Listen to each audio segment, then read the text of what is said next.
avião para me interromper durante a palestra. Sejam todos bem-vindos. Eu vou pedir aqui o Ronaldo para poder fazer a prece inicial. Lembrando que o passe é dado no final da reunião, aqui ao lado, tá? Boa noite a todos, muita paz para todos nós.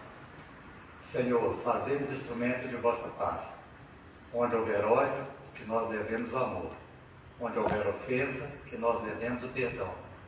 Onde houver discórdia, que nós levemos a união. Onde houver dúvidas, que nós levemos a fé. Onde houver erro, que nós levemos a verdade. Onde houver desespero, que nós levemos a esperança. Onde houver tristeza, que nós levemos a alegria. Onde houver trevas, que nós levemos a luz. Ó Mestre, fazei com que nós procuremos mais consolar que sermos consolados. Compreendermos que ser compreendidos. Amar que sermos amados. Pois é dando que nós recebemos. E perdoando que nos somos perdoados. E é morrendo que nascemos para a vida eterna. Amém. Assim seja. Obrigada, Ronaldo, pela nossa prece. E nós vamos convidar aqui o Theo para poder fazer o estudo do primeiro horário com o Livro dos Espíritos. Hoje ele está no item 11. Em sequência, a gente vai fazer uma prece, né, de radiação. E depois a palestrante do segundo horário, a Shirley, vai fazer o livro As Dores da Alma, com o tema preocupação. Tá? Que a espiritualidade amiga possa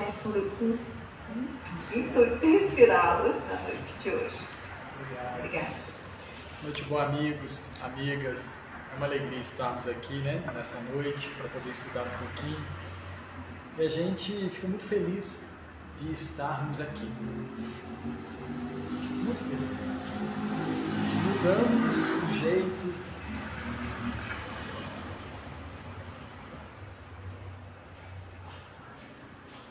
nós mudamos o nosso jeito de pensar, de agir, de desejar. Os nossos desejos hoje são outros. E a gente precisa dar graças a Deus pela paciência dele conosco. A gente sempre esquece disso. A paciência que Deus tem conosco, de investir em nós.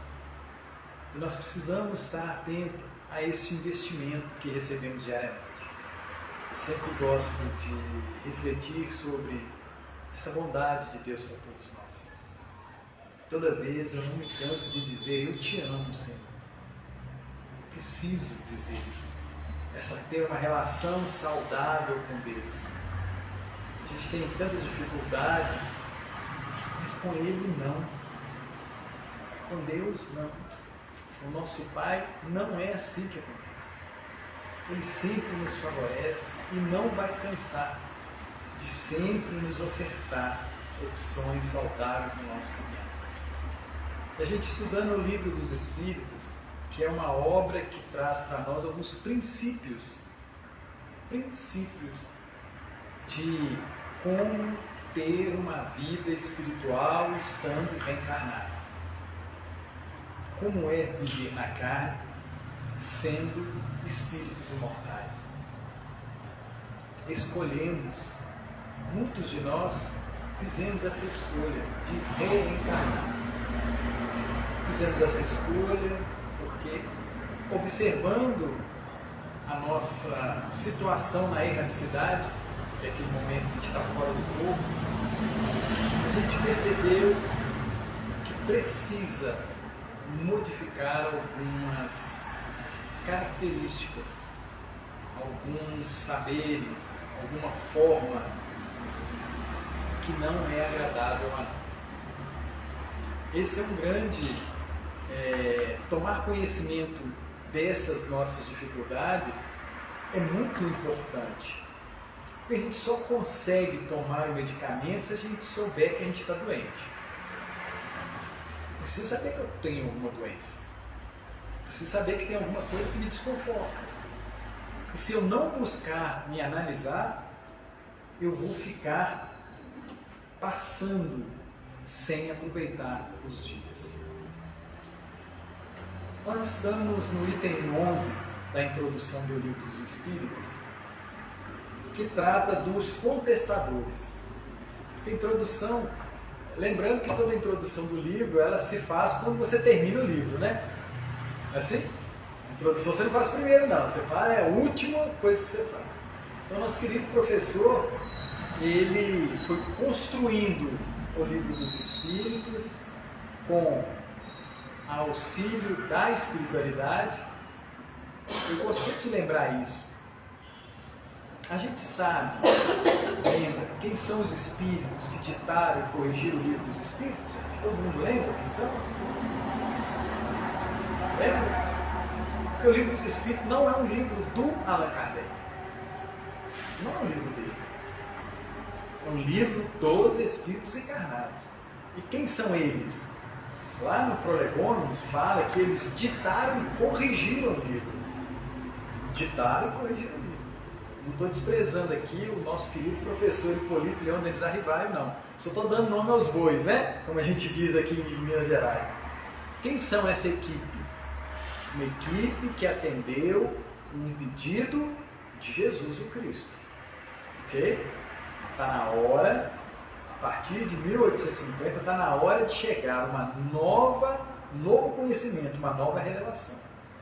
Porque as mentes daquela época e hoje têm condição de entender o que está aqui.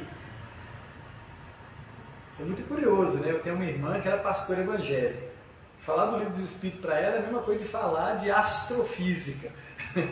Foguete, nave espacial. Tem toda dificuldade com isso.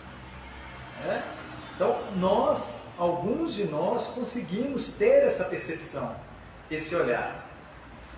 E conseguimos entender. Então, vem a partir de 1857 essa equipe. Quem é o coordenador do Livro dos Espíritos? João Evangelista. Todo mundo lembra quem é João Evangelista? Aquele garoto que ficou no pé da cruz quando Jesus foi crucificado. O único dos 11, né? Ele é o grande coordenador. E nós sabemos que ele teve uma reencarnação com Francisco de Assis. Então, para a gente ver que o cara tem know-how, né? Para poder trazer para a gente seu coordenador. Junto com quem? Santo Agostinho, São Vicente de Paulo, São Luís, o Espírito de Verdade, Sócrates, Platão, Fênelon, Franklin, etc, etc. Tá? Então esse é o corpo diretivo. Tá? Nos bastidores estavam Emmanuel, né? Sheila, Bezerra, né? Essa turma toda estava ali nos bastidores. Mas quem coordena toda essa obra grandiosa são esses grandes. Acabou o serviço deles? Não. Continuam até hoje trabalhando, nos auxiliando a entender a vida espiritual. Porque o Livro dos Espíritos ele fala isso. Ele vem com esse objetivo: fazer com que a gente entenda a vida espiritual, fazer com que a gente entenda a imortalidade da alma, a vida futura, né? A nossa relação com os encarnados e os desencarnados. Esse é o objetivo dessa obra. Então a gente percebe que, para que a gente não tenha justificativas, desculpas para falar, mas eu não sabia que eu deveria me comportar dessa forma enquanto eu estivesse reencarnado. Para isso que vem a obra, para alguns, né?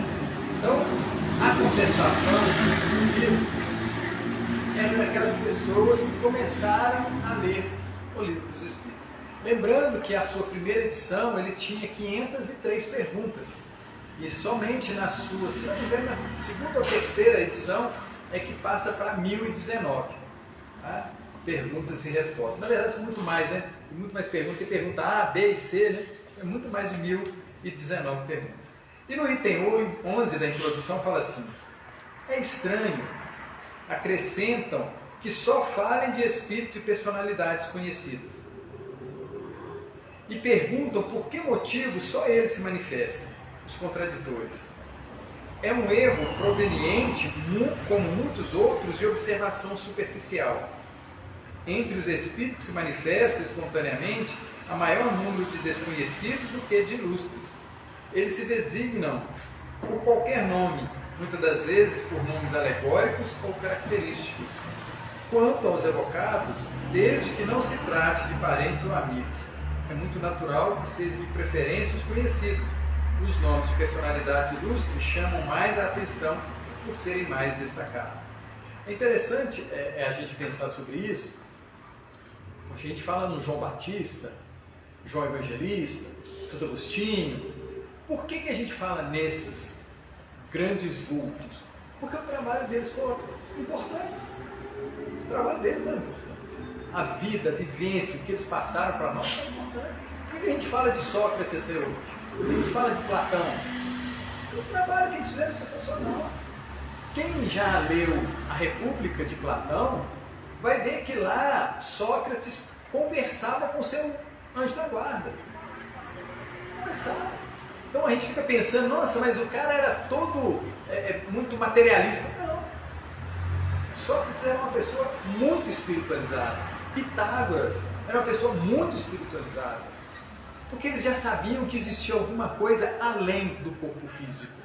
E nós estamos começando a descobrir isso agora. Tem uma história aqui do Sócrates muito interessante, né, que ele foi condenado por questionar aquela sociedade da época. E ele falava em praça pública.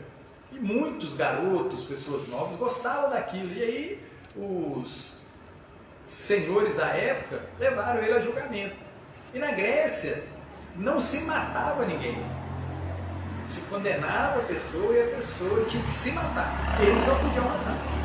Era esse o processo lá. E aí ele foi julgado e foi condenado. Porque ele estava provocando as mentes contra aquela sociedade. Jesus fez isso, né, gente? Faz isso até hoje, né? Provoca, né? O tempo todo. E aí ele estava preso. E a esposa, e aí eles decidem qual seria a forma da morte dele. E aí a esposa chega lá e fala assim, meu bem, né? Minha conta, meu gente, meu amor, minha conta, tá? Não sei como é que era a tratativa dos dois lá. Mas você foi condenado à morte. Ah, é? Qual a novidade? Qual a novidade?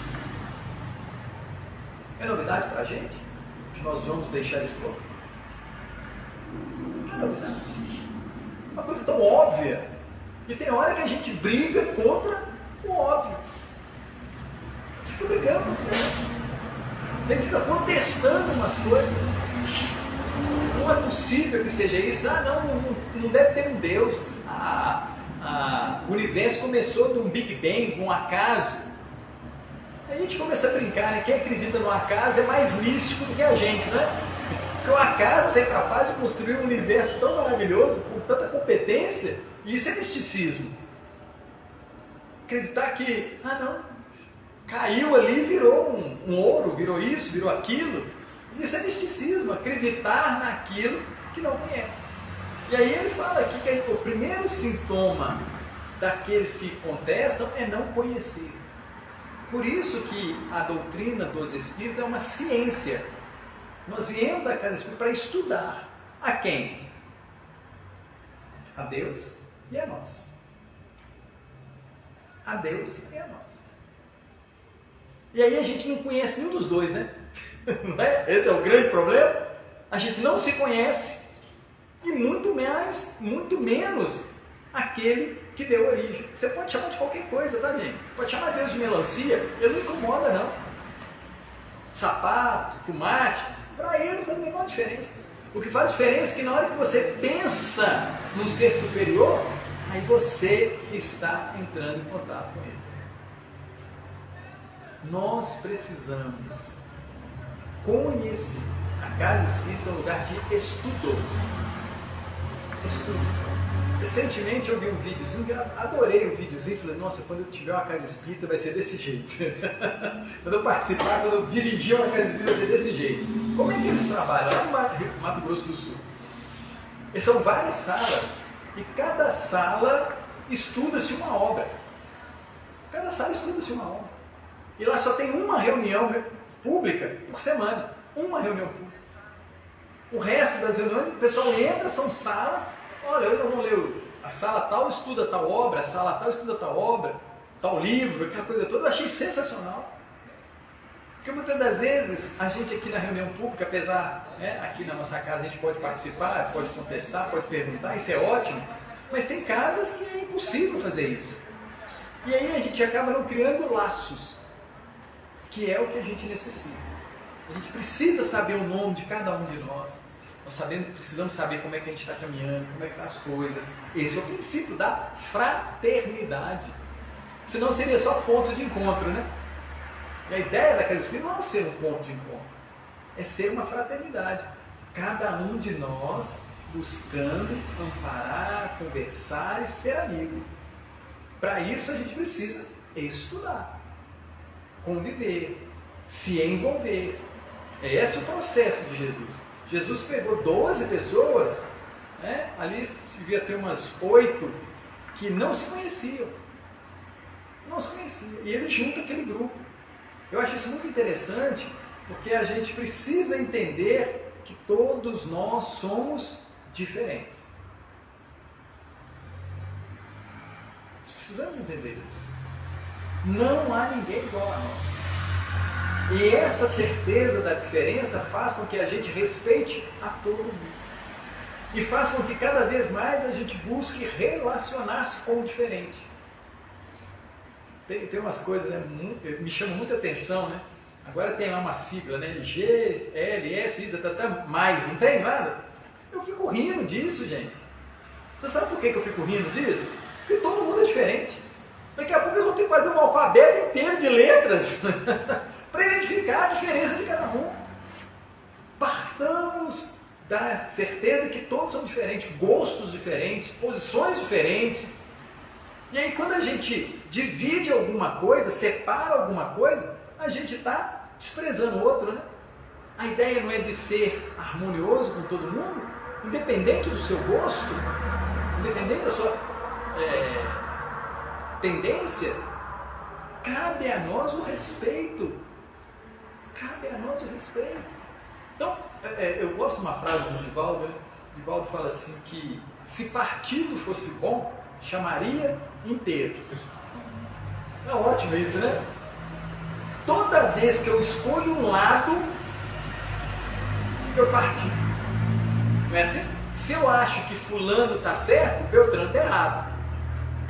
Não é esse o princípio da gente? Olha, não, eu estou certo, então o resto é errado. Não, está todo mundo certo. Está todo mundo certo. Dentro dos seus saberes, dentro das suas práticas, dentro dos seus conhecimentos, dentro das suas experiências. E isso faz com que a gente olhe para o outro e ache belo. O fulano é legal do jeito que ele é. Aí eu não gosto disso, mas ele gosta. Isso quer dizer que eu não posso andar junto com? Não. Isso me dá força para que eu olhe ele de uma forma bondosa, misericordiosa e respeitadora. Porque o difícil nosso é isso, é respeitar o diferente. Porque a gente muitas das vezes acha que está certo e acha que o outro está errado. E Jesus veio mostrar que ninguém está errado. Não tem certo e errado. Não tem certo e errado. Tem eu gosto disso e eu não gosto daquilo. Eu não gosto disso e eu não gosto daquilo. Não tem certo e errado. E a gente precisa aprender a respeitar isso. Então, quando o Kardec vai trabalhar essa questão das pessoas que contestam, ele chama a nossa atenção para isso. Precisamos conhecer. Tem uma frase muito bonita que fala assim: pouca ciência nos afasta de Deus, muita ciência nos aproxima de Deus. Bacana isso, né? Quanto menos eu sei, mais eu desconheço o que é verdade. Agora, quanto mais eu busco conhecer, mais eu falo, tem um cara craque, tem um cara bom, tem uma pessoa, um criador, tem um pai maravilhoso. Muita ciência nos aproxima de Deus. Pouca ciência, pouco conhecimento, né, gente? A ideia de ciência e de conhecimento, né? Pouco conhecimento me afasta. Mas é engraçado que todos nós, em todas as nossas épocas, nós buscamos um ser que nos acomode o coração. Por isso que a gente está aqui. tem alguma coisa nos incomodando. E a gente normalmente procura em vários lugares e não acha a resposta. Não acha a resposta. Eu acho que vou tentar lá no Espiritismo. Quem sabe, aquele povo lá, quem sabe, lá eu acho o meu caminho. E chega aqui, ele descobre uma coisa sensacional, nós descobrimos uma coisa sensacional. Nós nos descobrimos. Nós nos descobrimos. Eu tenho dificuldade nisso, eu tenho dificuldade naquilo. E aí a gente começa a perceber que a nossa salvação, ela vem do conhecimento. Conhecer. Aí a gente lembra de Jesus, né?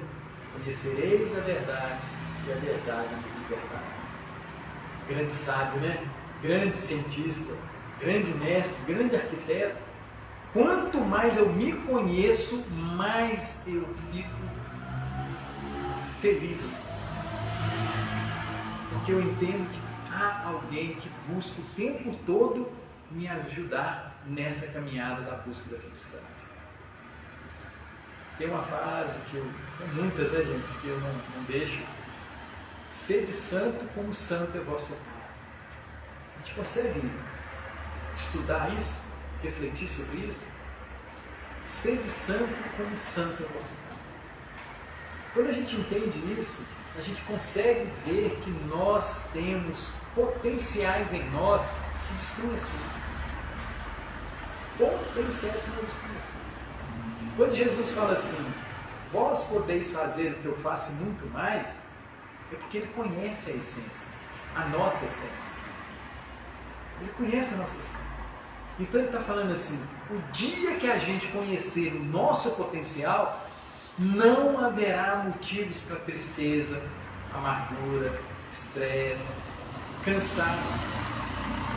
Não haverá espaço para isso.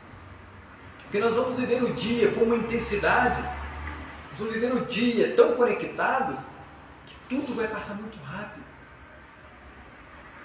E o que nós temos visto hoje é as pessoas se desconectando das coisas espirituais. Olhando cada vez menos para si e o tempo todo para fora. Porque hoje a lei é que a gente tenha prazer, não é assim? Tudo não tem que me dar prazer? Eu tenho direito de ser feliz, eu tenho direito disso, não é assim? Eu tenho direito. E o dever? E o dever? Eu lembro que anos atrás, né, estava na faculdade, e aí tinha um estudo que se fizeram sobre o sanduíche do McDonald's.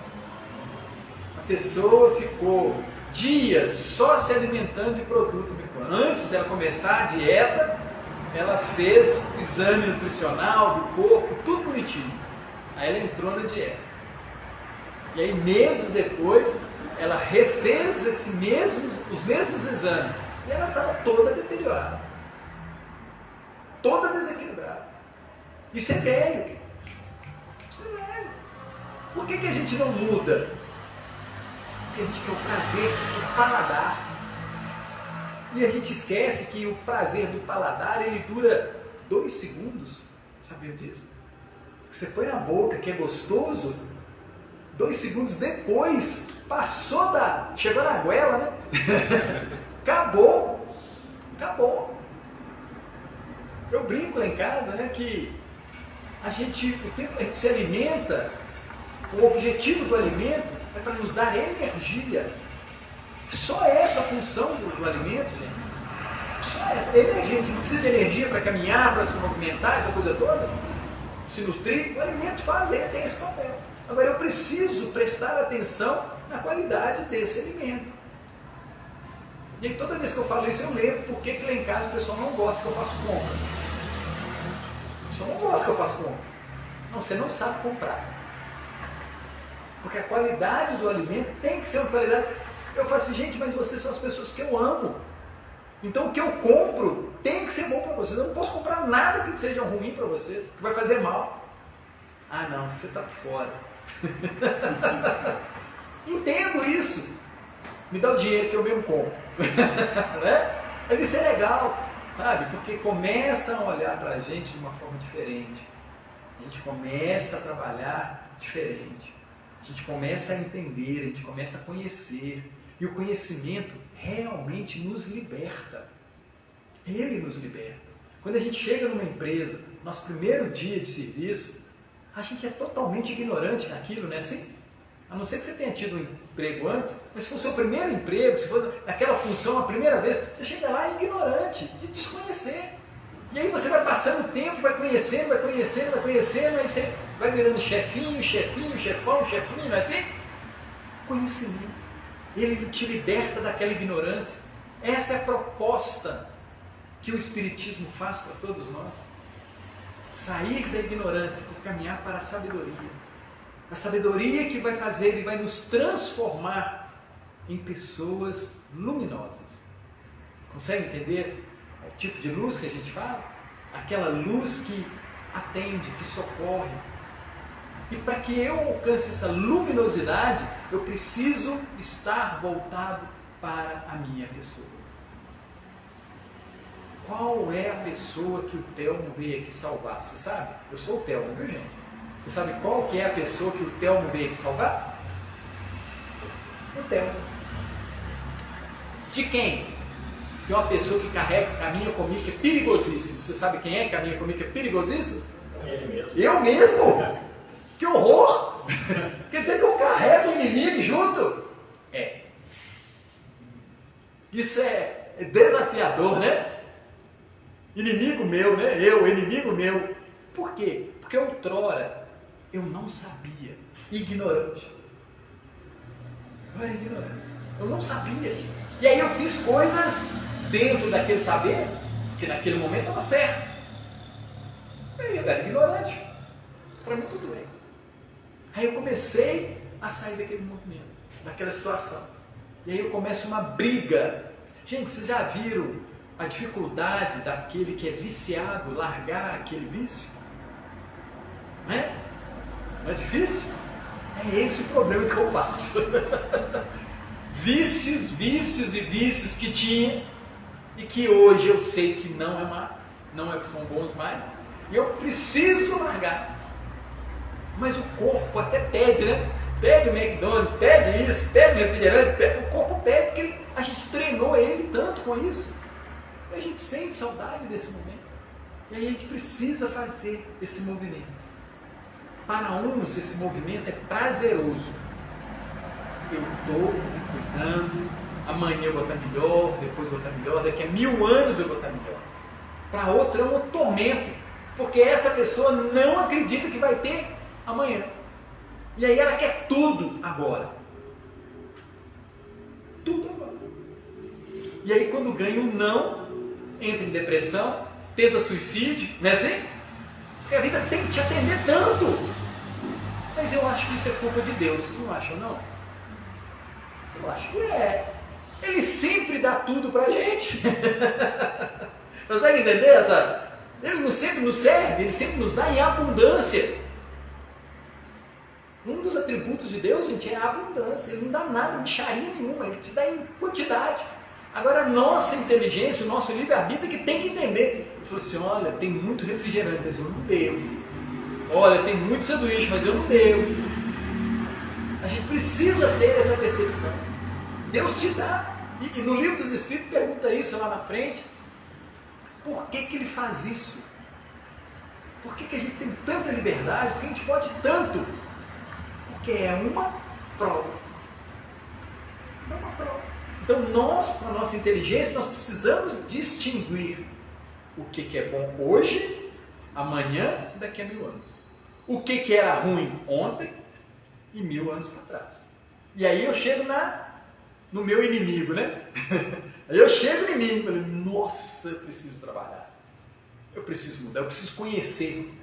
Porque o motivo da minha mudança é eu saber que aquilo não é bom para mim. É a guerra.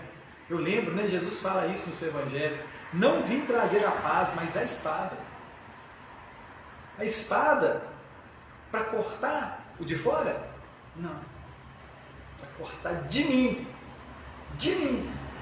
toda os meus equívocos. Eu preciso ter. E toda vez que eu corto aquilo que não é bom, eu sinto paz. Mas tem que ter coragem para cortar, não tem, gente? Tem que ter coragem. Tem que identificar, né? Porque senão eu corto o lugar errado, eu corto o que não devo, o que eu necessito. Eu tenho que cortar exatamente aquilo que eu necessito. Beleza? Fechamos a questão número 11. Semana que vem, em nome de Deus. Gratidão a todos. Muito obrigada, Théo, pelo estudo, né? Que a gente reflita aí no decorrer da nossa semana, que conteste um pouquinho nosso comportamento. Eu vou convidar aqui o Adson para fazer a teste de radiação para a gente.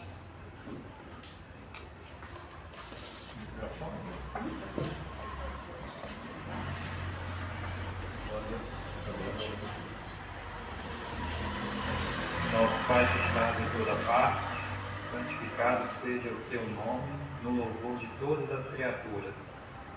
Venha a nós o teu reino de amor e sabedoria. Seja feita a tua vontade acima dos nossos desejos, tanto na terra quanto nos círculos espirituais. O pão nosso, do corpo e da mente, dá-nos hoje.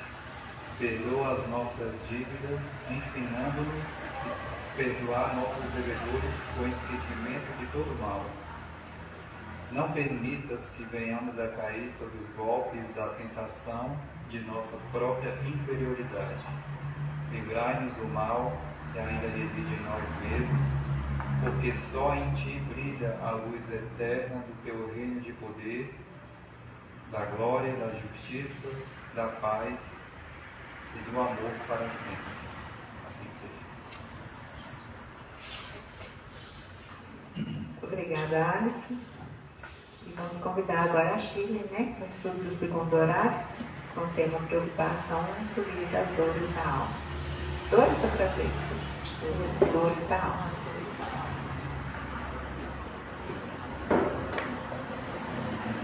Boa noite a todos. Que a paz e a alegria de viver possa estar sempre presente na vida de cada um. Vamos lá? Assim? Certinho? Então vamos começar junto. Né? Boa noite. Que a paz e a alegria de viver possa estar sempre presente na vida de cada um. Lembrando, gente, que tanto a paz como a alegria são construídos por nós mesmos. Então, falou muito aqui, né, dessa questão do que nós temos que fazer para mexer no nosso íntimo, para fazer com que a gente progrida, né, alcance aquela evolução que todos nós buscamos. Mas é preciso fazer essas construções pessoalmente. Ninguém constrói por nós. Somos nós mesmos, né, que somos os responsáveis por essas construções pessoais. Hoje nós vamos então dar sequência ao estudo do livro As Dores da Alma. Nós vamos começar no capítulo 7, a primeira parte, onde nós vamos falar sobre as preocupações. Vamos lembrar que o Hamed, ele vem trazendo para nós os ensinamentos, e como ele mesmo diz, meditações, nas questões do livro dos Espíritos, dos ensinamentos superiores. Então hoje, ele trouxe para a gente um ensinamento que vem da questão 264 do livro dos Espíritos. Quando a gente vê o prosseguimento do estudo, nós vamos ver como que a espiritualidade trabalha assim, de maneira que tudo vai se encaixando. Tudo que o Thelmo trouxe hoje aqui está relacionado com essa questão. Então nós vamos começar aí a falar o seguinte. Vamos entender primeiro sobre a questão da preocupação. Quem aqui não tem preocupação nenhuma? Tem uns que tem mais, outros menos. Preocupações simples. Nós vamos sair para trabalhar e acordamos um pouco mais tarde. A gente naquela correria e tem que pegar o ônibus e a gente fica o tempo todo preocupado. Será que o ônibus vai passar antes de eu chegar no ponto? Será que eu vou conseguir pegar o ônibus? Será que eu vou chegar atrasado? É uma preocupação. Mas é uma preocupação momentânea do dia. Nós temos preocupações mais graves, como as preocupações com os filhos, né? Será que meu filho vai ter um bom futuro?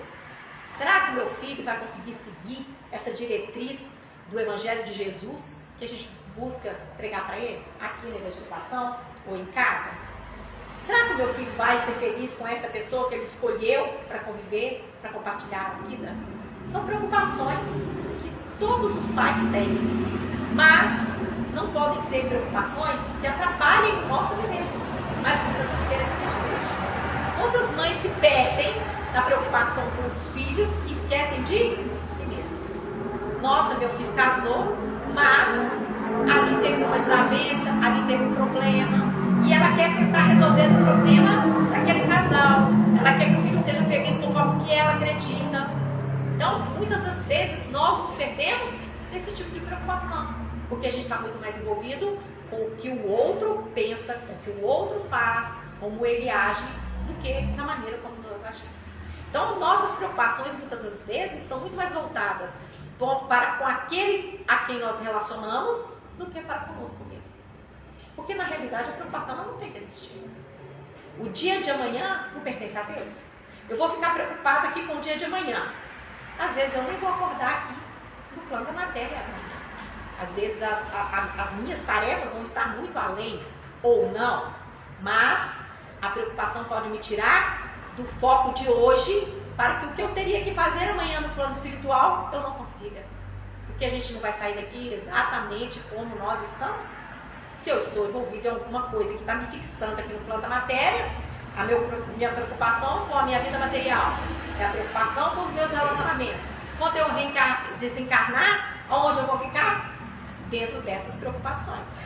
Então, quando o Hamed vai trazendo para a gente essas questões, aí a gente começa a pensar até que ponto as minhas preocupações me prendem aqui. Até que ponto as minhas preocupações me impedem de ser um ser mais evoluído, progredir espiritualmente. Então, nós vamos buscar lá, né, no dicionário, o que seria preocupação. Porque a gente tem uma ideia, né, diferenciada de preocupação. Para muita gente é prudência, outros é precavência, né? Outros pensam assim, não, é amor. Se eu preocupo com o outro, é porque eu amo, né? Aí vem trazendo assim para nós, ó. Que preocupação é a opinião antecipada ou é a primeira impressão que uma coisa fez no ânimo de alguém. Então eu tive a primeira impressão, vou pegar o exemplo da mãe, a primeira impressão quando tem a primeira briga do casal. Não vai dar certo. Ali vai ter um divórcio e meu filho vai sofrer e eu vou sofrer junto. É a primeira impressão de algo que se pode, porque para que é uma opinião antecipada. E essa opinião vem de conformidade com o que nós acreditamos, com o que nós queremos, com o que nós pensamos. Porque a gente fica muito fora desse caminho de encontrar a verdade, porque a verdade absoluta só está aí dentro da lei divina. E a gente fica tão fora desse caminho que a gente esquece de olhar para nós, como o Kelmo falou aqui antes, para nós e para Deus. Reconhecer Deus em nós. Deus está em nós, mas a gente não busca reconhecer Deus em nós. Deus está no outro, mas a gente não busca reconhecer Deus no outro. Eu gostei quando ele falou aqui dessa questão da igualdade, né, de todos nós sermos diferentes, somos todos diferentes, cada um no seu estágio evolutivo, mas se a gente for compreender, quando há respeito, naquele momento todos nos tornamos iguais. Porque eu vou respeitar cada um na sua condição e você respeitar da mesma maneira. Então, nesse momento, nós somos todos iguais, somos todos irmãos, né? Mas aí, termina na tela. Obrigada.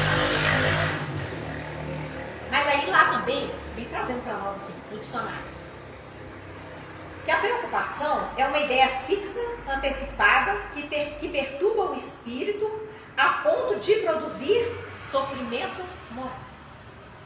Então, essa preocupação, vamos pegar a questão de novo da mãe, que é um exemplo, essa preocupação faz com que ela sofra algo que o filho não está sofrendo. Ele lá, no desenvolvimento do seu relacionamento, vai um ao outro compreendendo, acertando ali as dificuldades, um aprendendo com o outro, nessa dinâmica de um amor onde compartilha, e ela estando de fora com uma visão diferente, é a única que sofre. Então, ele fala assim, é uma ideia fixa antecipada, certo? Que nós vamos fixando, porque a gente fica com aquela ideia o tempo todo na mente. E que perturba o espírito, desequilibra o nosso espírito. Nós nos desequilibramos porque a gente sai do natural. E aí ela fala, a ponto de produzir o sofrimento. Então nós mesmos trazemos o sofrimento para nós. Então vamos lembrar, né, durante o estudo, pensar e analisar até onde as nossas preocupações nos trazem sofrimentos. O que ele está falando aqui, né? Os Espíritos vêm trazendo para nós. Que o sofrimento, ele, aqui onde nós vivemos, é inerente a todos nós.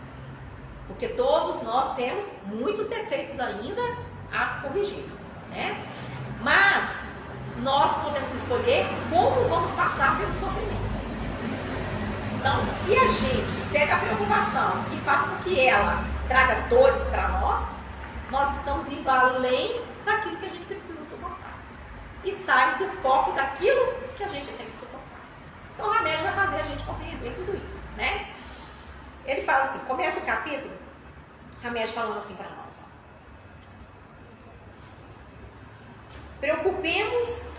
Os preocupados vivem entorpecidos no hoje por quererem controlar com os seus pensamentos e com sua imaginação os fatos do amanhã. Ó, entorpecidos no hoje. É como se a gente dormisse no momento presente. É estarmos aqui durante o estudo pensando no que está lá em casa. Nesse momento a gente não vai conseguir absorver o que está sendo dito no estudo, porque a gente não está fixado aqui. Então, nós passamos o dia com as nossas preocupações e a gente não consegue desenvolver bem o trabalho, a gente não consegue desenvolver bem a convivência, a gente não consegue prestar atenção no que o outro está falando. Sabe aquela coisa quando a gente está ali no meio de uma conversa e a pessoa fala assim, ei, você ouviu? É porque a gente está fixado em outra coisa. Então, quando ele fala que há entorpecidos, ele está falando que é como se a gente estivesse dormente. Porque o nosso pensamento, ele está sempre voltado para aquela preocupação. Os nossos sentimentos estão sempre ligados em algo que nos perturba, porque não é conforme aquilo que a gente acredita ou gostaria que fosse. Aí ele continua falando assim para a gente. As tarefas evolutivas executadas por nós na Terra fazem parte de um processo dinâmico que levará nossas almas ainda por inúmeras reencarnações. Ele nem fala reencarnações, ele fala inúmeras encarnações. Vamos entender isso aqui. Ele está falando da imortalidade da alma. Ó, o espírito nasce ali simples e ignorante, né? Criado por Deus, e ele tem ali a sua tarefa de progredir. Até um certo ponto, né? Ele vai levando uns empurrões ali, daqueles que já estão como um pai com um filho, que é muito criança, para poder ir progredindo, mais ou menos ali, sem ter essa verdade, vamos dizer assim, uma compreensão real do livre-arbítrio. Mas a partir do momento como nós estamos aqui hoje, já tem essa real consciência do livre-arbítrio, já pode escolher o que vai ou o que não vai fazer. Já pode escolher conhecer a lei divina, conhecer Deus, para poder fazer o que é certo. Então, dentro dessa imortalidade da alma aí, que ele vem nos trazendo aqui, nós vamos executando tarefas. Cada reencarnação, nós vamos fazendo, né, o nosso próprio progresso. Eu vim aqui para trabalhar a minha paciência. Será que dentro do meu lar vão ser todos pacientes? Porque se eu tenho que trabalhar a paciência, eu tenho que trabalhar com alguém que vai me trazer paciência. E geralmente quem nos traz paciência é o impaciente. Geralmente quem que nos lembra de ter tolerância é o intolerante. E aí a gente percebe isso no outro, em vez da gente querer mudar o outro dentro daquela preocupação progressiva de que o outro tem que ser tolerante, o outro tem que ser paciente. Não, eu vou mudar a mim para que eu possa suportar tudo isso e quem sabe a minha mudança, o meu progresso possa ser visto pelo outro e ele começar a pensar, não, ele conseguiu ser paciente, ele conseguiu ser tolerante, ele me entende, por que não entender as ideias dele? Porque tudo, gente, é por causa das ideias. É a gente querendo impor a nossa ideia no outro e o outro querendo impor a ideia dele em nós. E a preocupação é porque o outro não segue as nossas ideias. Geralmente é assim, né? E aí ele continua. Então, vamos entender aqui, ele fala aqui, ó, que levará nossas almas ainda em muitas reencarnações. Então, em cada encarnação, né, cada reencarnação, nós vamos averiando ali virtudes, qualidades, mas também débitos, pelos defeitos. Ele falou aqui da comida, né? Se a gente alimenta mal o corpo, mas alimenta muito bem o vício da boca. Então, se a gente for compreendendo, cada vez que a gente faz algo que a gente já sabe que não é bom, nós estamos alimentando um vício. E alimentar os vícios é fazer com que atrapalhe aí esse desenvolvimento das qualidades das virtudes, porque elas estão justamente para aplacar dos vícios. É dessa luta aí, desse combate íntimo que a gente tem que ter o tempo todo, né? Para poder sobressair muito mais as qualidades e os vícios. E as nossas reencarnações são momentos em que a gente vai fazendo esses arquivos para o nosso espírito imortal. Aprendi ali a paciência, agora o meu espírito imortal já sabe o que é paciência. Eu tive dificuldade com esse vício aqui, mas o meu espírito imortal vai conviver com ele até que consiga abatê-lo. Porque qual que é o nosso determinismo? Não é alcançar a perfeição moral a qual Jesus nos ensina? Então, para alcançar essa perfeição moral, nós precisamos combater os vícios, as más tendências e adquirir cada vez mais virtudes e qualidades. Aprimorar o que nós já temos, né? E buscar conquistar mais. Sim. Eu costumo dizer o seguinte: toda vez que eu peço para Deus paciência, ele bota uma freita na minha frente. Com certeza. É o ditado, né? Não dá o peixe em cima do pescado. É igual assim, quando você fala assim, Senhor, aumentai a minha fé. Aí você já fala assim, receoso, né? Você já sabe. Nossa, quando eu falo, o que de ruim vai aparecer na minha vida? Porque é o nosso pensamento. Muitas coisas que aparecem na nossa vida que a gente fala que é ruim, não é porque é ruim. É ali uma maneira de suportar, uma maneira de aprender, é uma maneira de conquistar aquilo que nós precisamos de mais alto, que é conquistar essas virtudes. Então, quando vem algo que a gente chama de ruim, vamos entender vamos trocar isso aí, né, esses desafios, como educação. Porque Deus é um Pai que ama muito, mas Ele tem que nos educar, Ele nos educa. Ele falou aí que Deus nos dá tudo, né? É abundância. Mas Ele dá tudo, mas ensina pra gente o que a gente pode usufruir e o que a gente não pode usufruir. Então, essa educação é uma questão de amor. O pai que ama o filho, ele educa o filho. Ele não dá o filho que ele quer, não. Ele educa o filho. E as dificuldades são oportunidades, né? São oportunidades. E a gente não pode achar assim, estou sofrendo porque é a vontade de Deus. Lá no livro Céu e Inferno, no código da leitura, vem uma parte lá que eu não lembro qual que é o código, mas diz para nós assim, que a justiça de Deus, ela é misericordiosa, mas ela não é cega. Então tudo aquilo que nós fazemos é visto. Então nós vamos ter que arcar com as responsabilidades das nossas ações. Nós vamos ter que arcar, né? Reajustar com a lei. Porque cada vez que a gente infringe a lei, a gente tem que reajustar. Se a gente passa ali, no radar, né? Nós vamos ter que pagar a multa. Então reajuste aí, né? Com o município, porque a gente infringiu uma lei. Com Deus é a mesma coisa. Mas a gente acha assim, Deus é tão amoroso. Ele vai tirar de mim as dificuldades. Ele vai fazer de mim uma criatura muito feliz.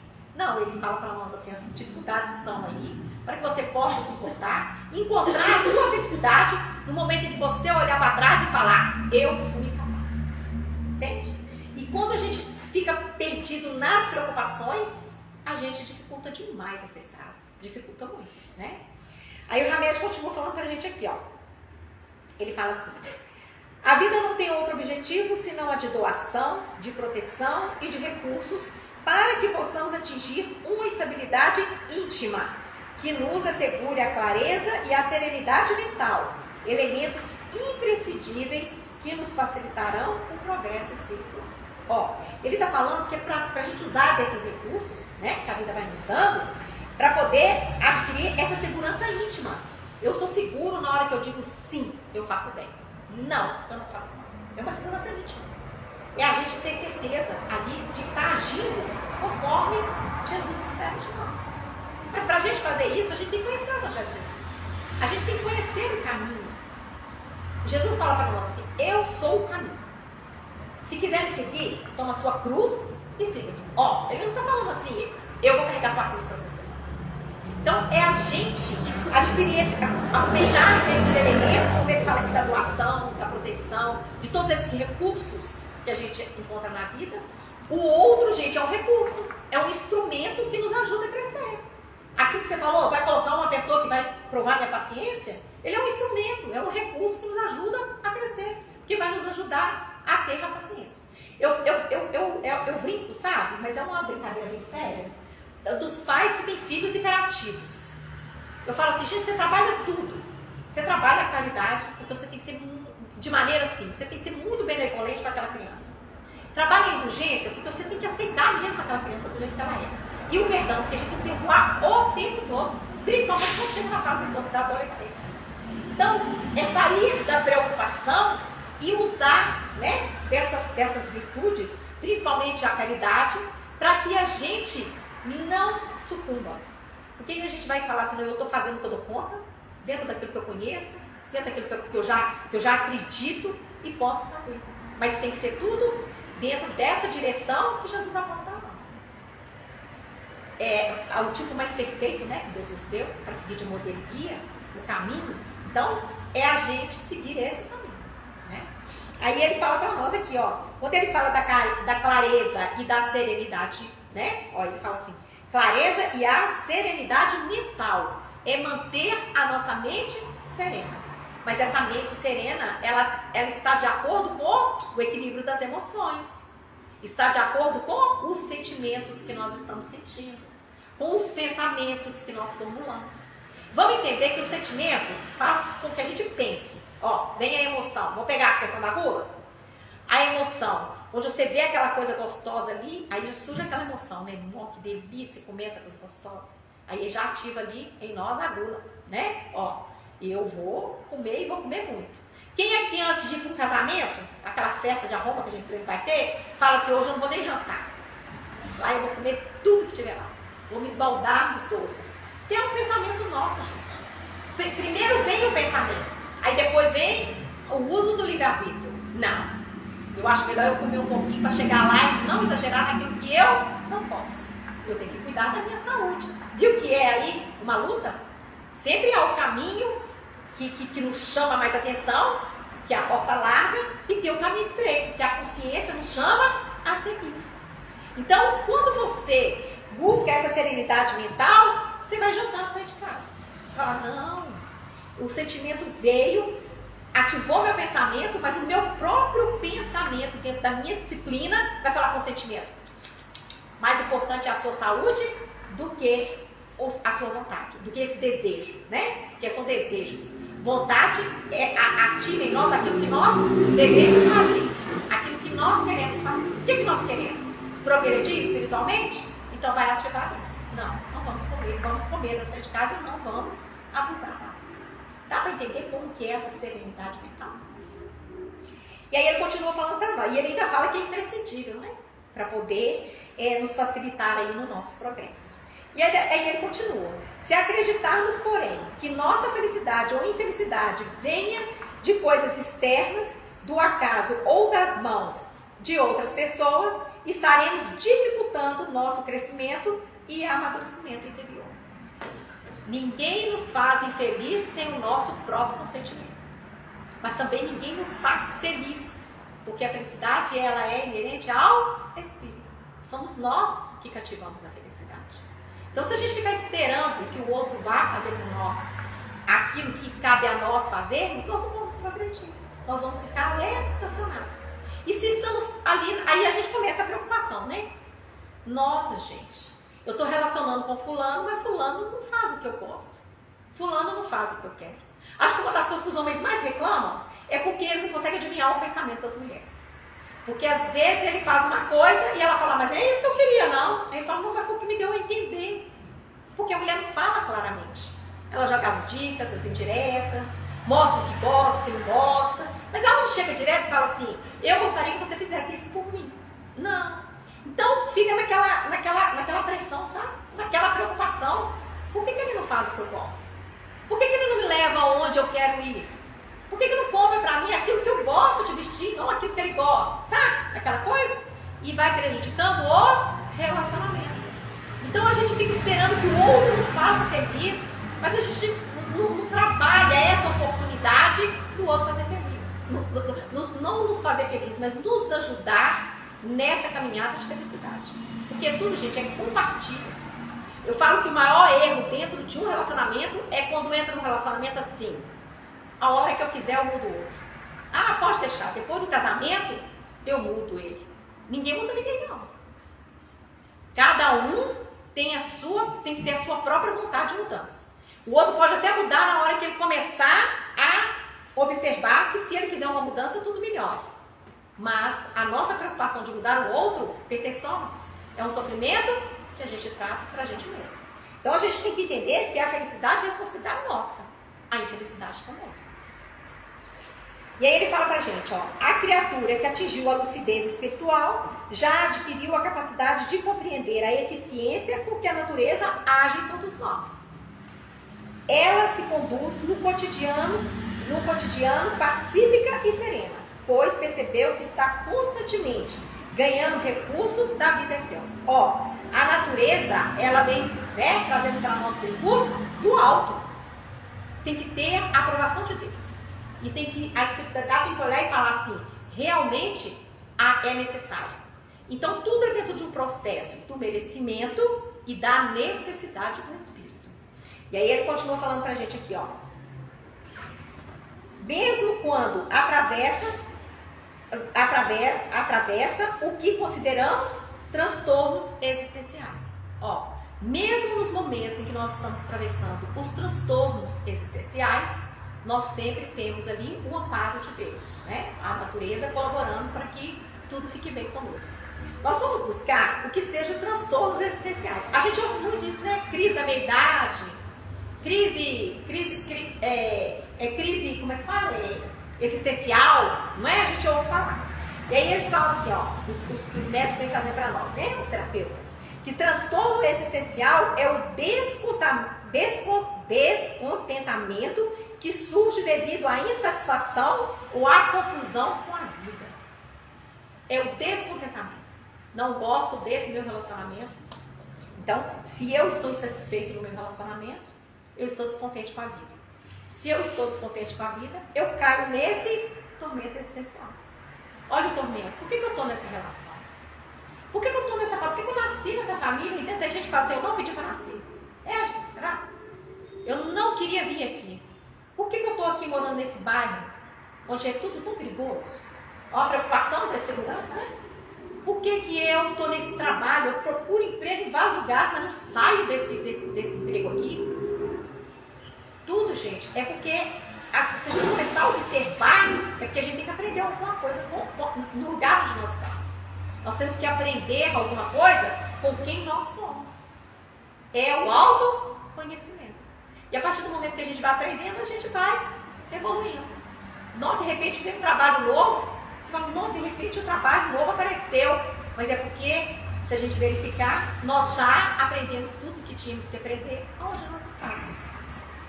Quantas pessoas que moram aqui no Brasil e de repente vem aí uma oportunidade de morar fora? Aí fala assim, nossa, aqui onde eu estou morando é muito melhor. A vida econômica é melhor, a segurança é melhor, aqui tem mais respeito, mais consideração. Mas por quê? Porque não precisa mais estar no Brasil. Mas enquanto precisar, pode querer ir para o exterior várias vezes, tentar, mas não vai conseguir. Porque é aqui que tem que aprender. Então, essa insatisfação, ela é de onde, gente? Do íntimo. Do íntimo. Porque quando eu olho para tudo à minha volta e aprendo a gostar de tudo que está à minha volta, amando, nós vamos conquistar esse progresso espiritual e vamos estar satisfeitos com o nosso acontece. Quando Jesus estava na cruz, logo depois de tudo que aconteceu com ele, alguém viu ele insatisfeito? E ele falou para o pai, pai, perdoa-os, ele não sabe o que fazem. Mostrou o maior sentimento de amor que a gente pode mostrar pela outra criatura, que é quando a gente perdoa. É o maior exercício de amor que a gente pode fazer. Ele mostrou quanto ele nos ama, né? E aí ele fala para o pai assim, pai, está tudo consumado. O que eu tinha que fazer aqui, eu já fiz. Agora, a continuidade é ele lá no plano espiritual e nós aqui que precisamos fazer a nossa parte. Isso não é uma alegria? Não é uma felicidade? Aos nossos olhos, nossa, que tristeza! Aos olhos do Cristo, que alegria! Fiz o que eu tinha que fazer. Cumpri com a minha missão. Entende como que nós, às vezes, trazemos esses tormentos para nós? Porque a gente não sabe compreender aonde vivemos e com quem vivemos. Por isso que a preocupação nos domina tanto, né? E aí, ele fala assim, ao mesmo tempo, né?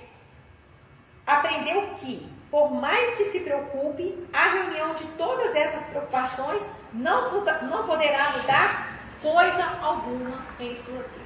A preocupação muda alguma coisa? A única coisa que a preocupação muda somos nós mesmos, né? Que começamos a sofrer mais, perdemos o foco naquilo que nós temos que fazer, atrapalhamos a nossa convivência com o outro. Porque se a gente está preocupado com o outro, a gente fica o tempo todo tentando mudar ele, né? Não, faz assim. Não, você está indo para o caminho errado.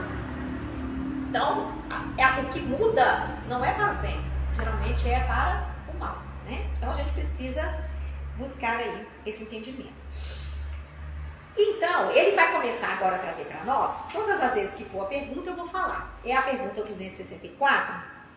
E nessa pergunta 264, Kardec pergunta assim. Aqui. A pergunta é feita assim. Que é o que dirige o espírito nas escolhas das provas que queira sofrer? Aí os espíritos vão ler a pergunta toda e depois a gente vai estudando com a mente, tá? Ele escolhe de acordo com a natureza de suas faltas, as que o levam à expiação destas e a progredir mais depressa. Então, é a escolha, né, com a natureza das nossas faltas. Ele está falando aqui do planejamento reencarnatório. Antes de nascer, né, antes da gente vir reencarnar, nós vamos fazer aí um mapa reencarnatório. E isso vem através daquilo que o espírito necessita, das necessidades do espírito. Então nós vamos nascer com aquelas pessoas que nós precisamos reconciliar ou progredir junto a ela, seguir um caminho, né, junto a ela, para trabalhar com ela. Nós vamos escolher o corpo que nós precisamos, a família que nós precisamos, o lugar onde nós precisamos nascer. Tem muitas pessoas que estão aí provando as questões de que não vai mais persistir no caminho do vício. Vai nascer entre pessoas que são viciadas. Então ele dá esse exemplo aqui para nós. Então vamos entender que nós estamos onde nós precisamos porque tem esse planejamento reencarnatório. Ó, você precisa vir mais alto, você precisa vir mais baixo, você precisa vir mais feio, você precisa vir mais belo. Tudo isso é trabalhado. Se nós formos pegar lá no livro Os Missionários da Luz, nós vamos estudar a reencarnação dos cheios do mundo. Lá tem, né, toda essa explicação, um capítulo inteirinho ali que vai falando sobre o mapa reencarnatório, como que é feito. E às vezes a gente quer uma coisa, né? Ah, não, eu quero nascer muito bela. Aí os espíritos que estão ali nos ajudando falam assim, nossa, beleza fez você cair naquela reencarnação lá, você tem certeza que você vai querer ir com a beleza agora? Aí eu quero ir muito rico. Não, mas a riqueza naquela reencarnação lá fez você cair. Tem certeza que você vai querer ir rico? Então, essas provas, né? Essas escolhas, é nessa prova aqui, a escolha das provas. Quer ver que ele continua falando pra gente, ó. Uns, portanto, impõe a si mesmo, ó, impõe a si mesmo. Eu quero uma vida de misérias e privações, objetando suportá-las com coragem.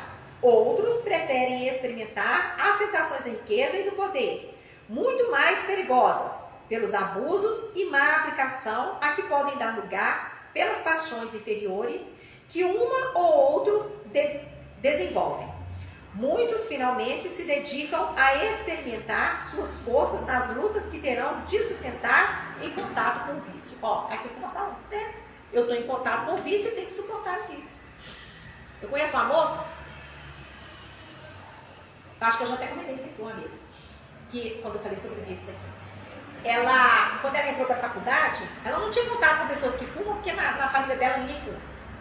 Quando ela entrou para a faculdade, ela falou que ela via as pessoas fumando, que ela salivava. Que ela tinha uma vontade. Ela falou, o cheiro de cigarro me atraía. Eu falei, meu Deus, que horror, né? Mas aí ela foi raciocinando ali, falando assim, eu fui uma viciada no cigarro em outra reencarnação. E se eu não tomar cuidado, eu volto para o vício. E ela foi trabalhando na mente dela. Ó, lembra aqui de uma mente clara, serena? Ela foi trabalhando na mente dela assim, isso não é bom para mim, isso não me faz bem. Cada vez que ela tinha vontade, era o pensamento. Isso não é bom para mim, isso não me faz bem. E aí ela falou que hoje em dia é de boa, né? Assim que fala, é de boa. Ela não tem mais essa necessidade ou essa vontade por causa do cigarro. As pessoas fumam perto dela normalmente. Então, a gente vamos vendo que é um trabalho que ela tinha que fazer aqui nessa reencarnação. Conviver com isso sem se envolver com isso. A questão difícil é assim, né? Aí a minha vem trazendo para nós assim. O espírito na escolha das propostas que queira sofrer, ó, o que nós escolhemos sofrer, escolhe de acordo com a natureza de suas faltas, as que o levam à expiação destas e a progredir mais depressa. Então ele está pegando ali uma frase, né, da pergunta que nós lemos. Aí ele vai falando, a providência divina, agindo em nós, faz com que saibamos exatamente o que precisamos escolher para o nosso aprimoramento interior. Então, vai agindo ali no nosso íntimo, para que a gente saiba o que nós precisamos escolher. Olha, não é o que nós queremos escolher, é o que nós precisamos escolher. Então a gente vai entender aqui que o livre-arbítrio não é para fazer o que quer, não é a liberdade de fazer qualquer coisa. O livre-arbítrio é para fazer o que é certo. Nós usamos para isso, né? Pelo menos deveríamos, né?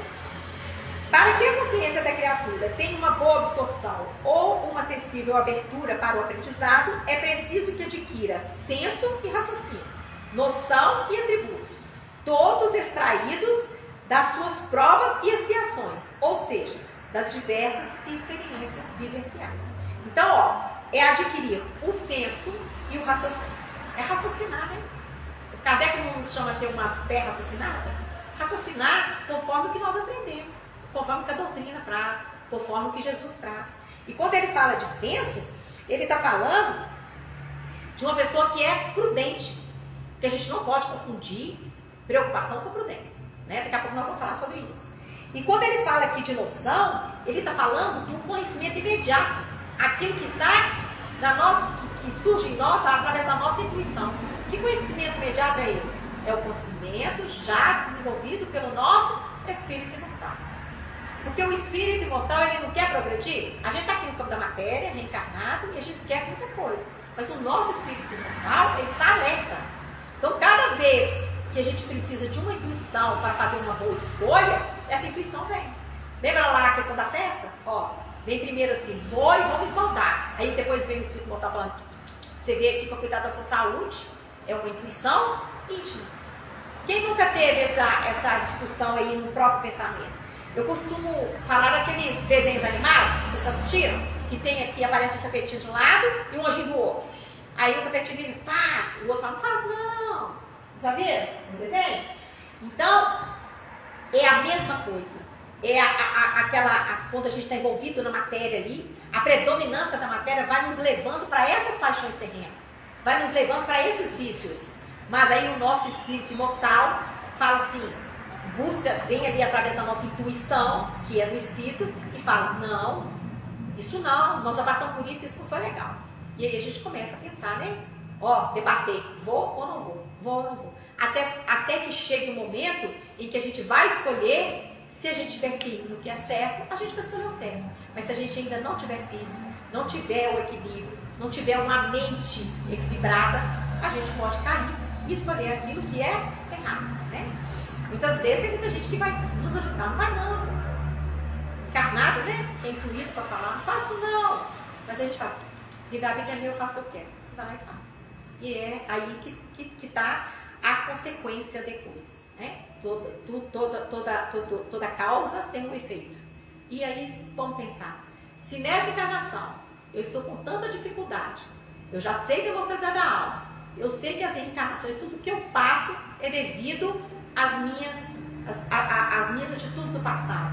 Então, deixa eu modificar agora para a minha vida futura ser melhor do que essa. E aí ele continua falando pra gente, né? Que todos extraídos de suas provas, todos extraídos de suas provas e expiações, ou seja, das diversas experiências vivenciais. Então, tudo isso, o senso, o raciocínio, a noção, os atributos, que são as nossas qualidades, que estão em nós, né? São experiências do passado. Aí ele continua. Ainda encontramos nessa questão, vamos voltar à pergunta, né?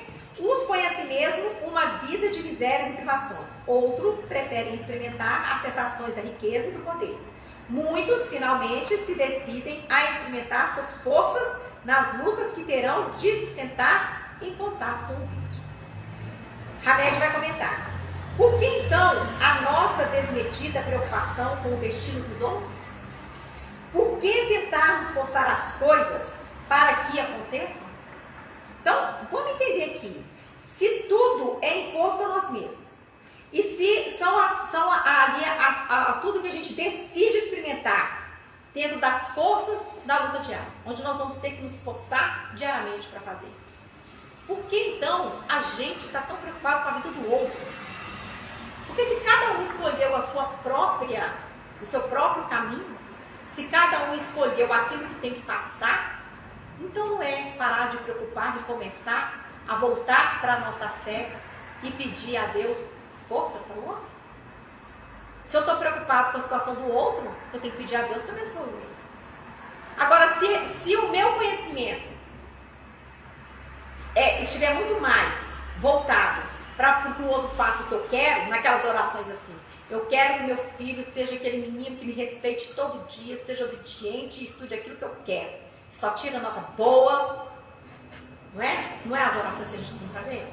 Ou a gente ora assim: Senhor, dê meu filho sabedoria, dê meu filho força para passar pelas dificuldades que eu tenho que passar.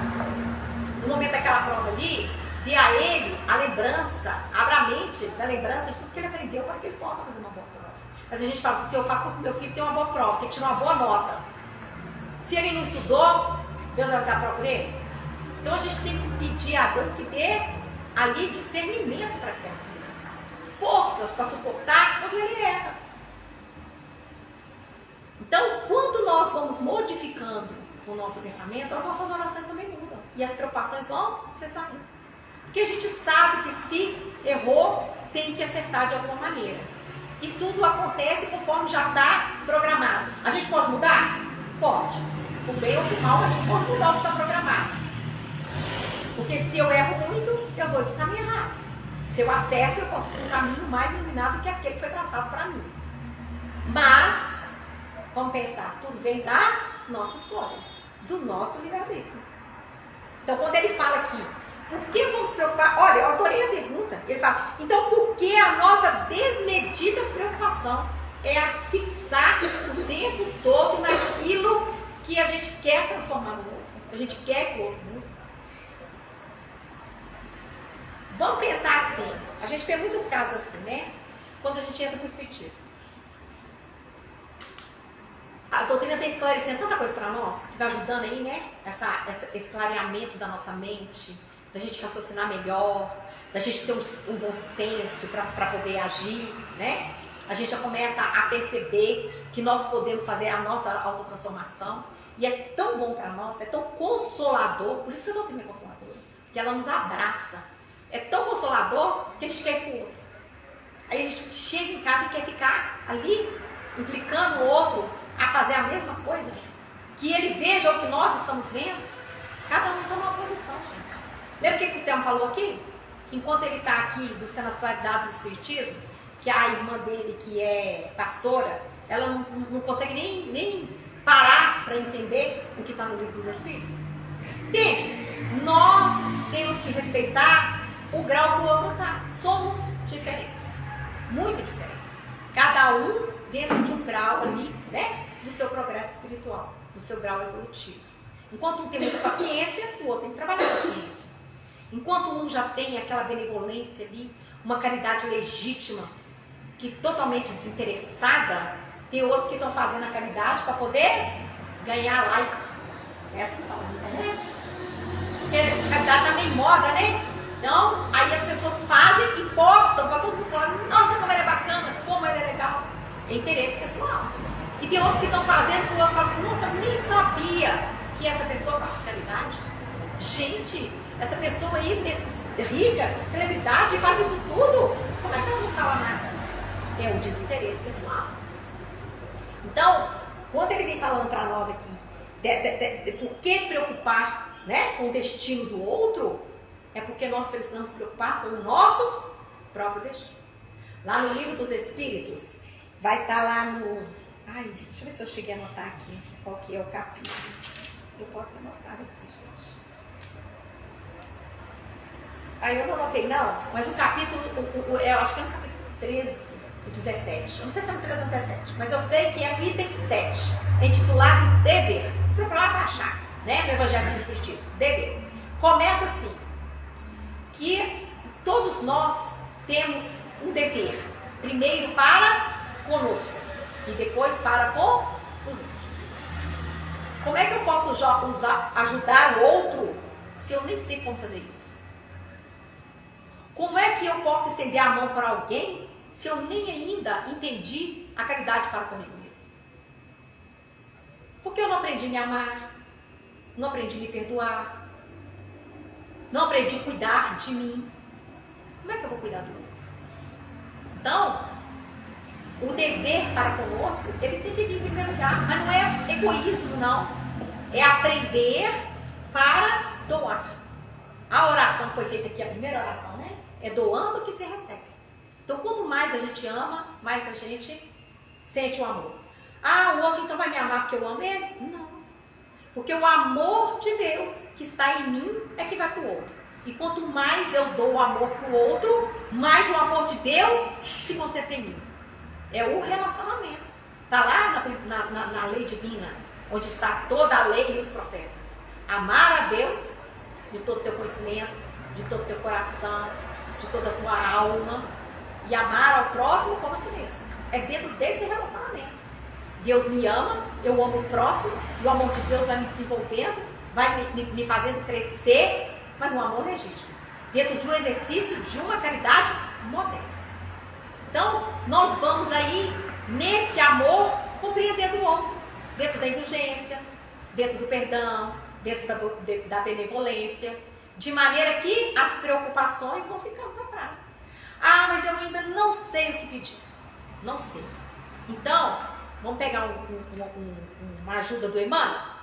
Tem um livrinho pequenininho do Chico, que é por Emmanuel, que chama Abençoa. Abençoa sempre. Aí ele fala assim, que quando nós não sabemos o que pedir, a gente roga a Deus e fala, Senhor, abençoa. Porque da bênção que a pessoa vai receber, ela vai receber aquilo que é necessário para ela, aquilo que ela merece. Porque Deus sabe. Mas é preciso a nossa energia, o movimento da nossa energia nessa oração, para que essa bênção alcance o outro. É a questão da humildade. É a humildade de pedir a Deus o que é melhor para nós. Mas a gente pede, a gente abençoa o outro conforme Deus quer. É igualzinho tá ali, né? Aquele amor da nossa vida, doente, numa cama, sofrendo, e a gente orando para que ele fique. Não é abençoa? Dê o melhor para ele? Porque senão é um amor egoísta. Porque o amor não é libertador. A gente fica tanto querendo que a criatura fique ali do nosso lado, que a gente esquece que ela está sofrendo. E que ela poderia estar em lugares melhores. Estar numa situação melhor, mais livre, mas está preso à dor por causa da nossa energia. Nós vamos encontrar lá no livro Obreiros da Vida Eterna, que fala muito sobre isso, no momento da desencarnação, como a família atrapalha o desencarne da criatura. Então, quando nós vamos fazendo esse desenvolvimento em nós, de amor, as preocupações vão ficando. Uma mãe tem que pensar assim quando o filho casa e vai embora. Eu dei a ele todo o conhecimento que eu tinha. Eu busquei dar a ele tudo aquilo que Jesus me ensinou e eu consegui alcançar, porque Jesus nos ensina tudo, mas nem tudo a gente já alcançou. A gente já alcançou uma parte, né? Eu dei o melhor de mim. Agora é com ele, porque é a vida que ele escolheu. Mas se ele precisar de mim, eu vou estar lá. Ou ele pode vir aqui. Porque a pessoa pode errar, gente, mas ela não é o erro. Ela continua sendo aquela criatura que nós devemos amar o tempo todo. A gente não pode ser conivente com o erro dela. Mas a gente tem que amar e apoiar para que ela se erga no momento em que é. Então não é preocupar, é viver cada dia de uma vez. Jesus vem trazendo para nós assim, ó. Deixa eu ver se eu notei aqui, senão eu vou ter que falar de memória.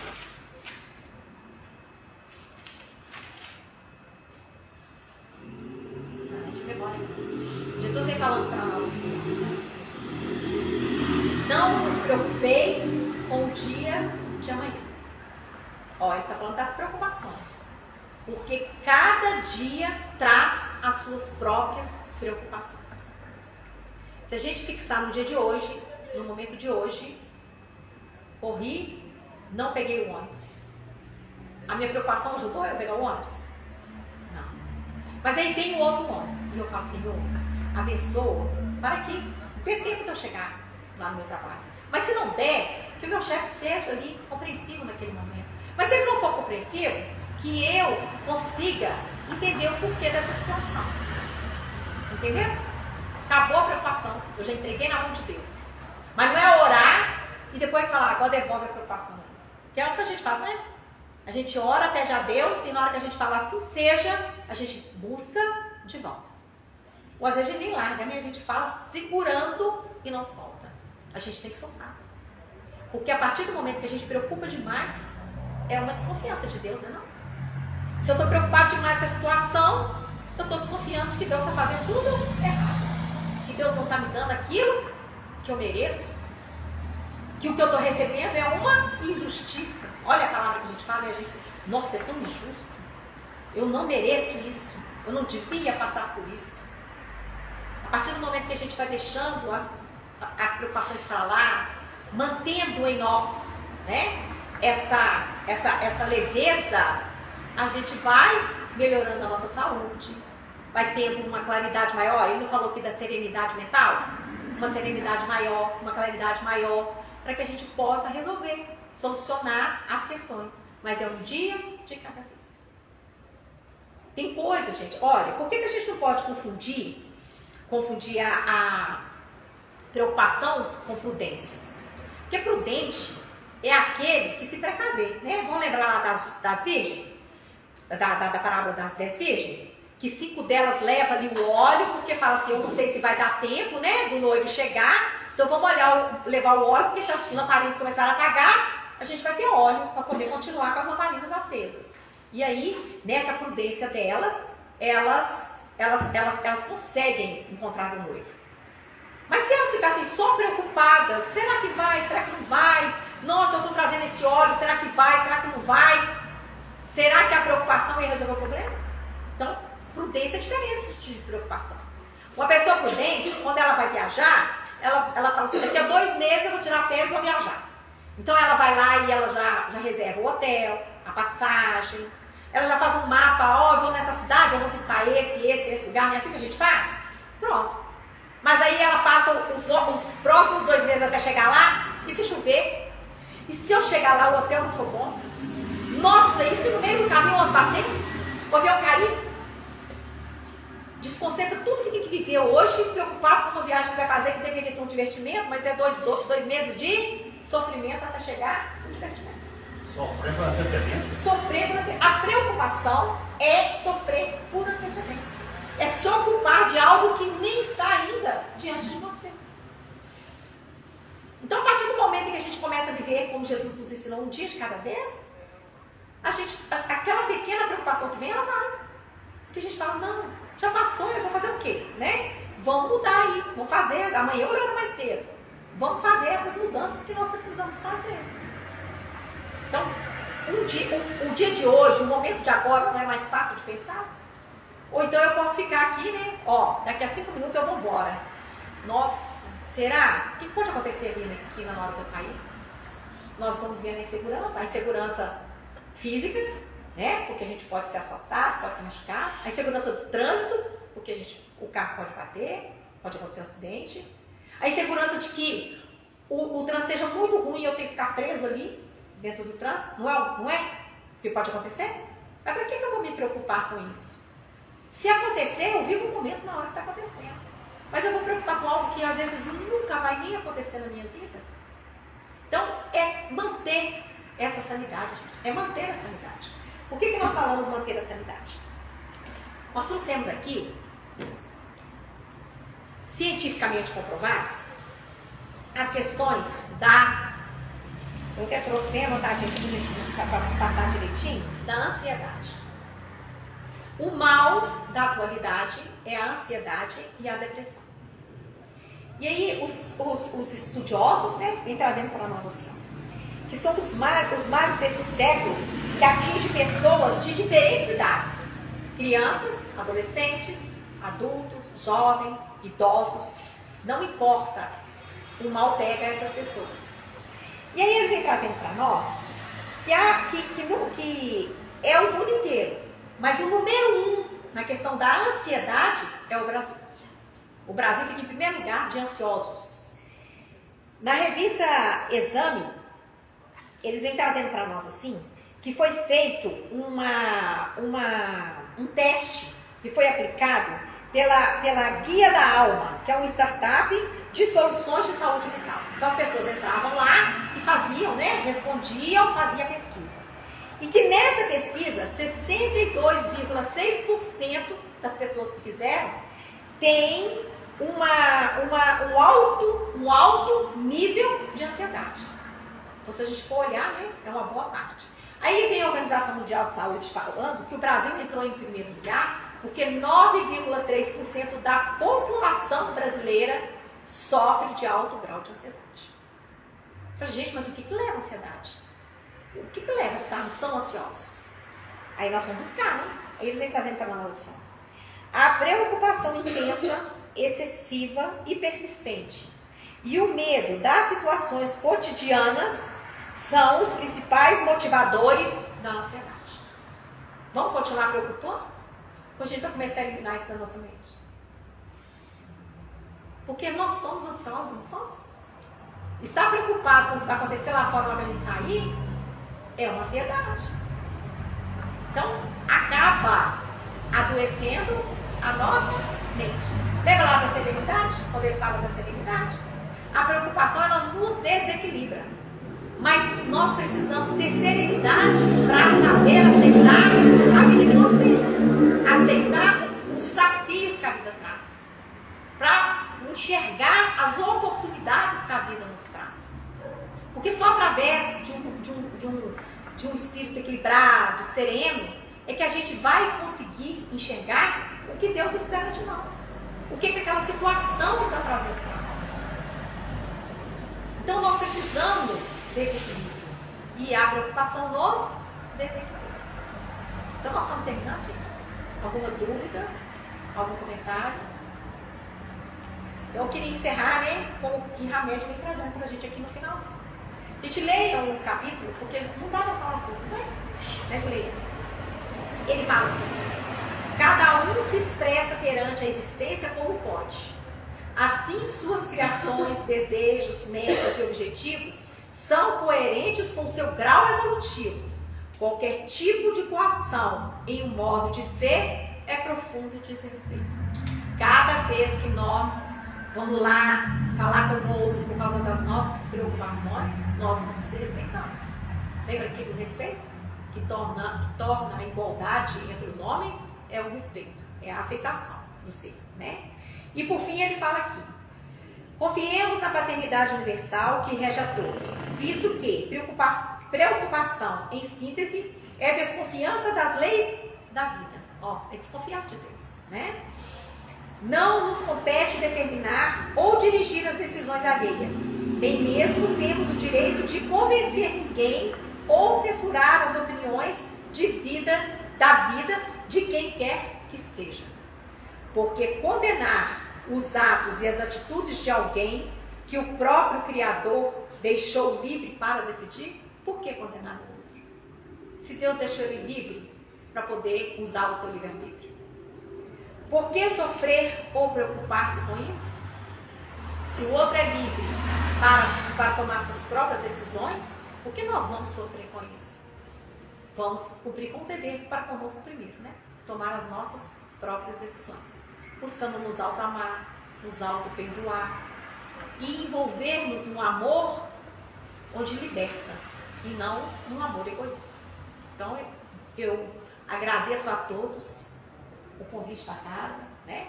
A vocês que estão aqui conosco ajudando nesse estudo, porque às vezes falam assim, não, eu nem abri a boca, mas os pensamentos estão ligados.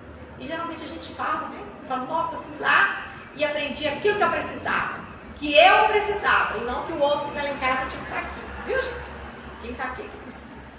Então, muito obrigada a vocês pela reunião de hoje, pelo estudo de hoje. E vamos seguir em frente, né? Buscando essa paz que Jesus nos deu, construindo ela dentro de nós.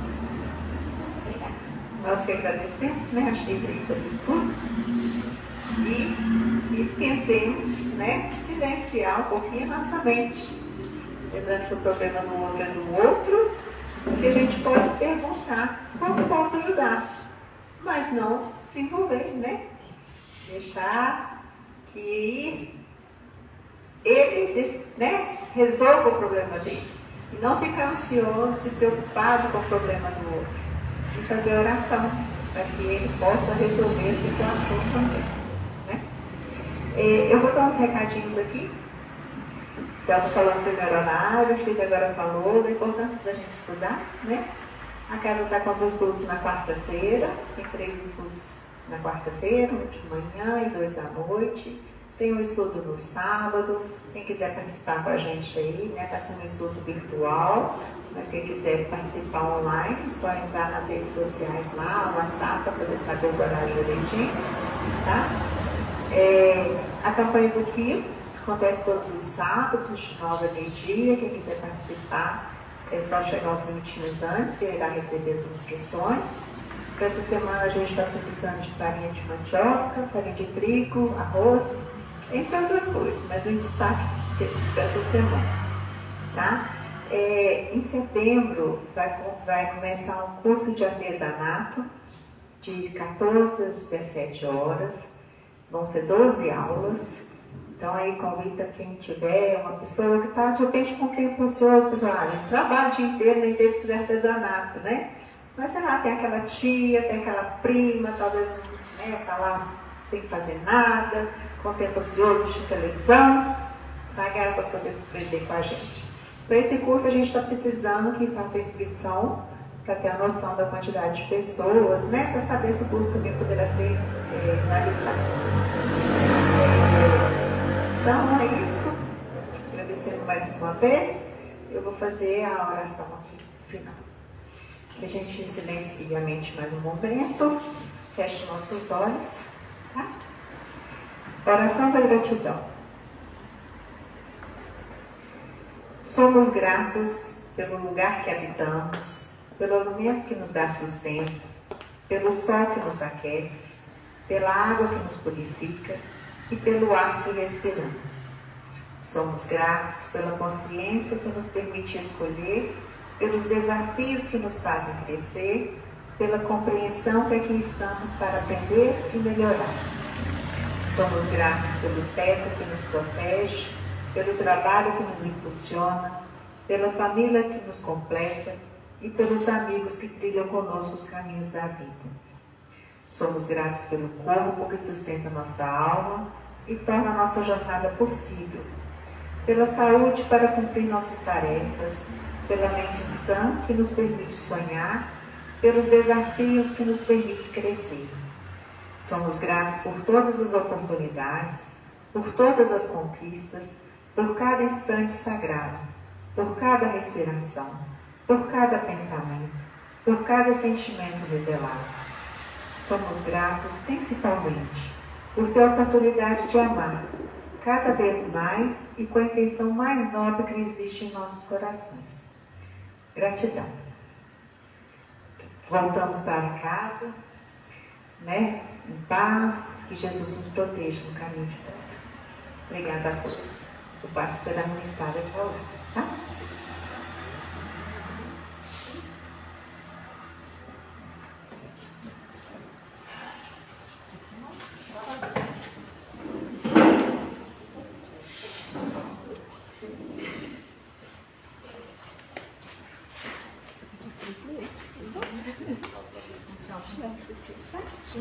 Obrigada.